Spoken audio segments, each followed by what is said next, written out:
Bueno, buenas tardes. Mi nombre es Cristian Camilo Heredia. Actualmente estoy cursando una especialización en educación en tecnología en la Universidad Distrital. Hoy vamos a tratar un texto muy chévere, muy denso en el sentido de que estaba en inglés, pero es un texto bastante interesante. Uno de los actores, porque son más o menos como seis, es Weaver Baker. Él, pues, a mí siempre me han dicho, bueno, ¿y quién es ese man? O por qué a nosotros siempre nos ponen de referente a ese tipo de personas. ¿Quién es? Bueno, les cuento. El señor es un filósofo, doctor, sociólogo. Actualmente trabaja en la Universidad Delft y está asociado a la Sciences Technology en Alemania. ¿Qué más? Este señor, digamos, entre los logros más destacados ha sido impulsar la conciencia sobre los riesgos de energía nuclear. Eso ya es mucho.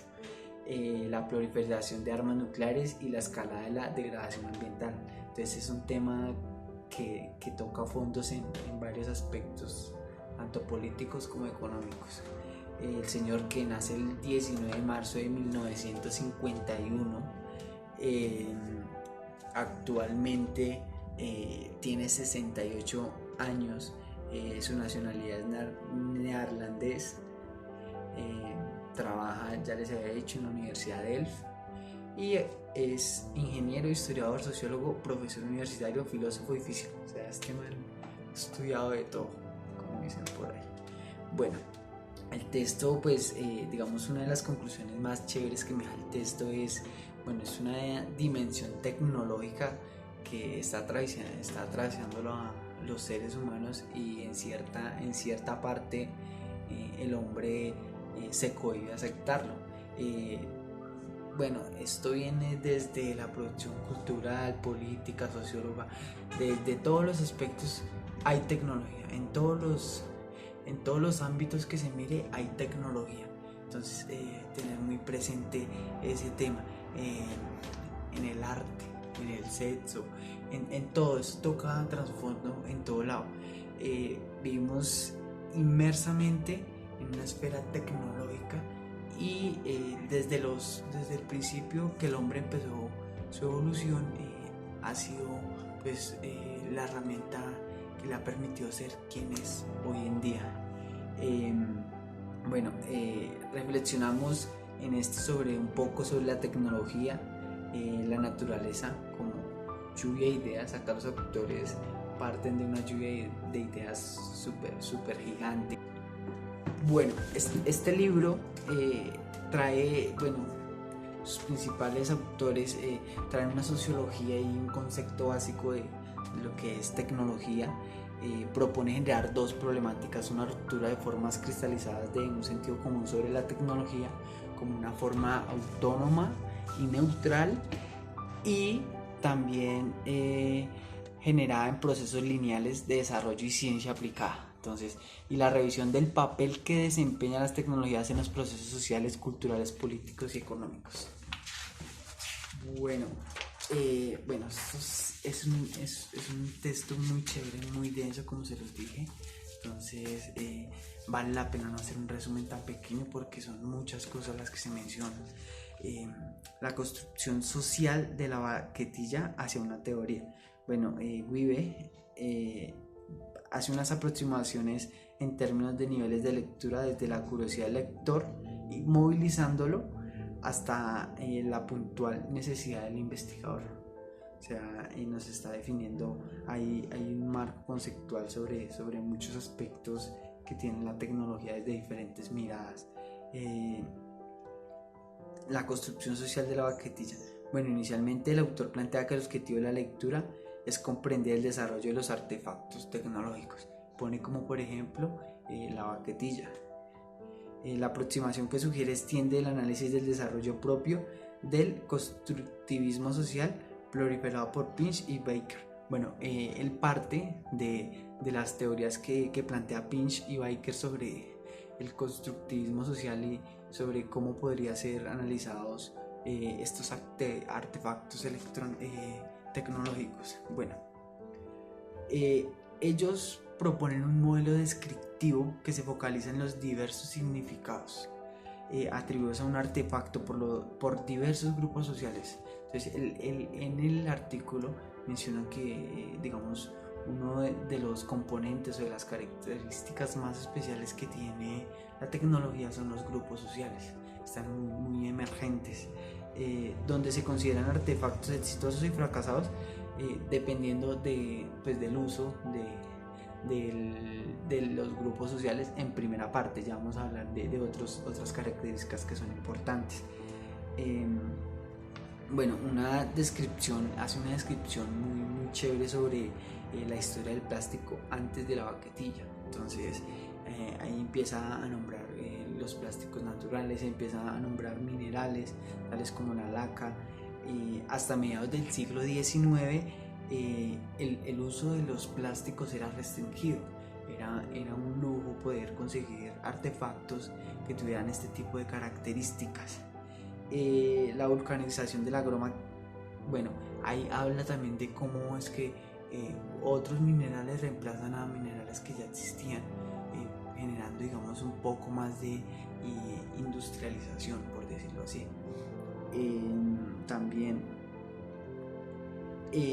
habla mucho de los componentes químicos que utilizaban para diferentes y cómo estos se encargaban de resolver los problemas sociales y culturales que tenían para ese momento la tecnología. También habla de una localización exótica de fuentes de la laca. La goma llevó varios químicos. O sea, esto también nos dice que pues, hay un desarrollo previo sobre los artefactos tecnológicos. También pues empezaron a darse cuenta que estaban los grupos sociales y el artefacto tecnológico. Entonces ya el que manipulaba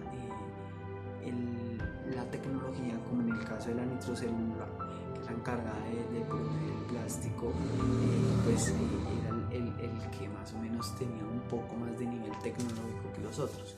Más adelante ampliaremos un poco más sobre el tema. Acá hay algo muy bacano que quisiera pues citar. Decía, él empieza a nombrar una serie de artefactos. Entonces la bolsa de agua eléctrica, las cajas de jabón por Baldwin Han, los pocillos para huevos que son producidos con material que se producía en las valletillas, el radio Philips de Art Deco y el radio funcional Eco y el micrófono Ducati. Bueno, todas estas figuras son analizadas desde tres dimensiones muy importantes. La primera, primero el grupo social más importante de usuarios que fue preciso para determinar si un artefacto era importante o no importante, si era necesario o no era necesario. Era un material preciso moldeado. Esto estamos hablando de la baquetilla. O sea, cuando empiezan a descubrir las características que tiene la baquetilla, entonces empiezan a crearse un montón de cosas para implementar su nivel tecnológico y aprovecharlo en todo sentido.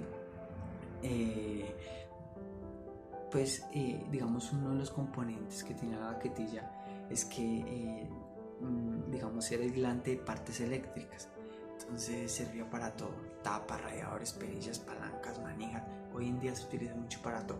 Inclusive el aparato donde está el celular viene también de una valletilla. Entonces es muy chévere como este artefacto tecnológico tan viejo todavía se sigue utilizando. Solo hasta después de 1930 la baquetilla adquirió digamos un poco más de valor, porque dos grupos sociales de mayor grado la empezaron a manejar.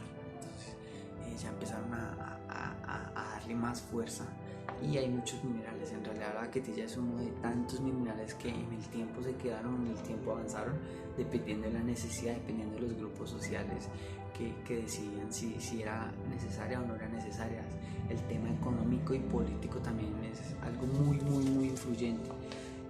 Bueno, primero se utilizaban la producción para bienes y consumo. Bueno, después sustituyendo a todo, entonces la porcelana, el vidrio, la cerámica, pero también tenía sus desventajas. Una de esas era que era muy frágil, ¿no? La baquetilla sigue todavía siendo muy frágil, pero pues creo que la han ido perfeccionando de una manera totalmente diferente.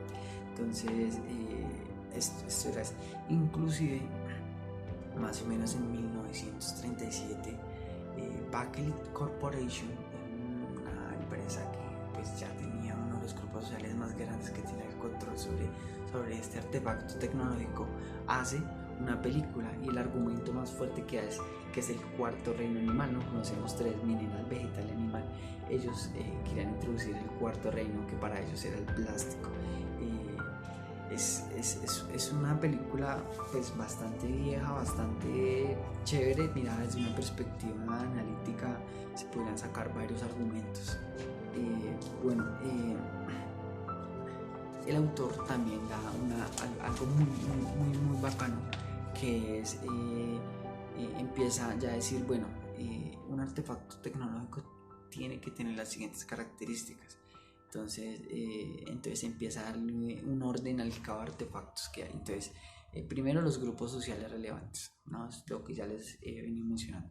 Segundo, los marcos tecnológicos y los procesos de variación, la selección y la estabilización. Esos son componentes y lo maneja en tres posibles situaciones. Entonces da tres ejemplos que van a ser fundamentales para seguir acá conversando.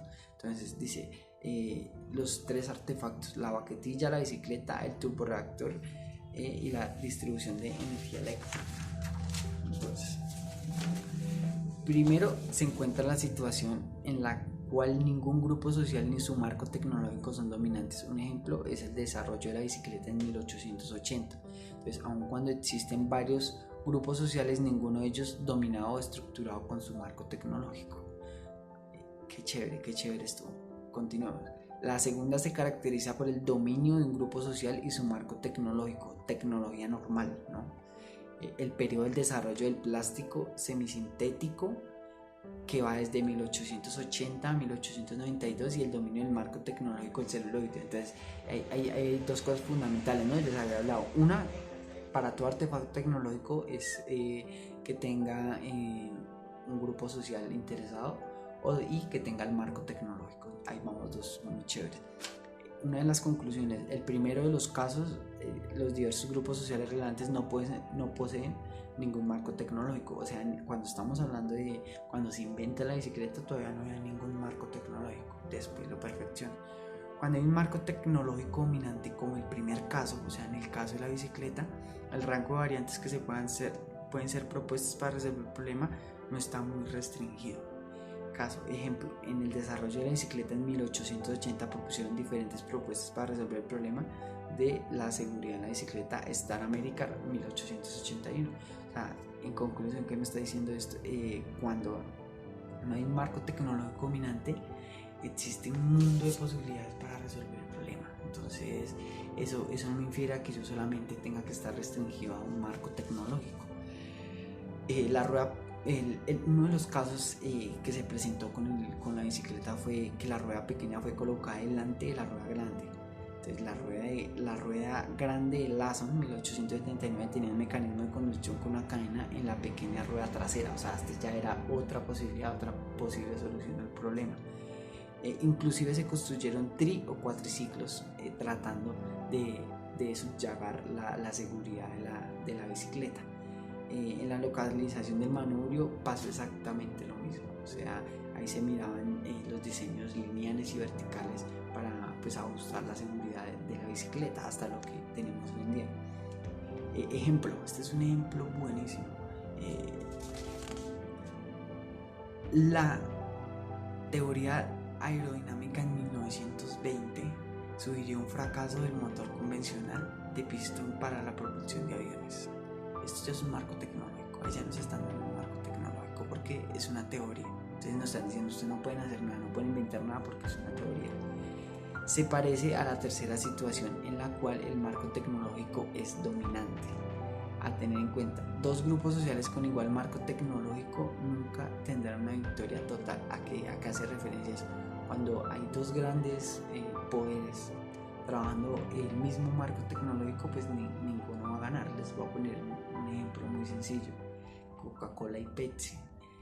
Si los dos tuvieran la misma receta, pues ninguno va a ganar. Entonces hay uno que siempre tiene que hacer la diferencia para obtener pues, la ganancia total. Bueno, una de las conclusiones que me deja este artículo es un análisis teórico del desarrollo de los artefactos tecnológicos mirado desde todas las perspectivas, que extiende un modelo descriptivo introducido por Pincy y Becker. Bueno, me parece que es concreto, haciendo énfasis en la temprana historia del plástico, lo que les habla del tema de la baquetilla. Dos conceptos tecnológicos fueron adelantados en el marco tecnológico de inclusión social. Los temas fueron discutidos con mucho detalle, y es un texto que habla de mucho detalle sobre los artefactos, y las conclusiones más bacanas, más chéveres son: primero, es aplicable a toda clase de grupos sociales, ¿no? Eso es clarísimo.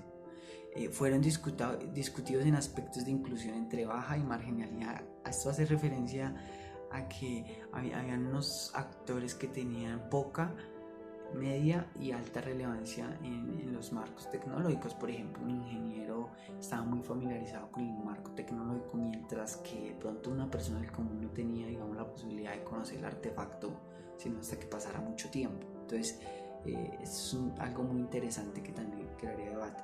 Estos conceptos fueron aplicados en el caso de la baquetilla. Todo esto fue analizado a través de un artefacto. Obviamente surgieron varios ejemplos, como el tema de la bicicleta, como el tema del reactor nuclear, pero el foco principal que dejaba esta lectura era la baquetilla. El autor propuso un tipo de esquema simplificador para establecer un orden nuevo del caso creado. Bueno, me parece que estas son las conclusiones, pero sin duda alguna esta es una de las conclusiones más chéveres y más bacanas que tengo personalmente. Las tres situaciones fueron caracterizadas en el proceso del artefacto según las etapas que la atraviesa, pero oigan muy bien esto: hay ausencia de un marco tecnológico, un solo marco tecnológico o varios marcos tecnológicos. Bueno, hay como que los confundimos en el que quiere decir esto con otro. Estos, digamos, son algunos componentes que debemos saber de todo artefacto. Entonces, primero, hay ausencia de marco tecnológico en cualquier proceso social, cultural, político. Hay ausencia, o solo hay un marco tecnológico o hay varios marcos tecnológicos. Otra conclusión que me parece que con esta cerramos todo, porque es muy importante, la lectura es muy buena, pero me parece que no tenemos que arraigarnos totalmente a lo que dice, porque el autor la plantea una perspectiva analítica desde tres focos. Entonces de pronto pueden haber más focos, tendríamos que investigar, pero es muy bueno. Entonces, ojo, no se especifica que las fases que especifica el autor sean las fases para las que tiene que pasar un artefacto tecnológico. O sea, posiblemente hay muchísimas más.